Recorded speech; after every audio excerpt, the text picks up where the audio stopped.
বিচার করার জন্য দীননাথ পুত্রের জন্মলগ্ন ঠিকুজি লিখে রাখেন। একদিন তিনি গঙ্গাধর কবিরাজ মহাশয়ের কাছে খবর পান যে মুর্শিদাবাদে রানী স্বর্ণময়ের বাড়িতে এক নেপালি সন্ন্যাসী এসেছেন। তিনি জ্যোতিষশাস্ত্রে পারদর্শী এবং অনেকের ভূত ভবিষ্যৎ বলে দিয়েছেন।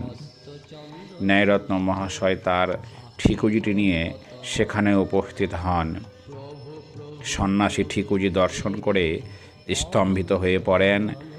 ভালো করে দেখবার অভিপ্রায়ে তিনি ঠিকুজিটি রেখে যেতে বলেন এবং পরের দিন আসতে বলেন। পরদিন ন্যায়রত্ন মহাশয় সেখানে গেলেই সন্ন্যাসী খোকাকে দেখার ইচ্ছা প্রকাশ করেন।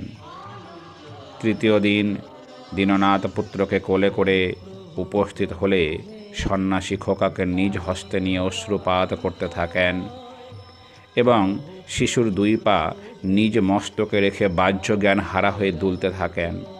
এতে দীননাথ ভীতত্রস্ত হলে সন্ন্যাসী বলেন, যে 5টি গ্রহের সংযোগে অবতারের জন্ম, যেমন শ্রীরামচন্দ্র লক্ষণ, সেই 5টি গ্রহ ইহার জন্মলগ্নে তুঙ্গস্থ।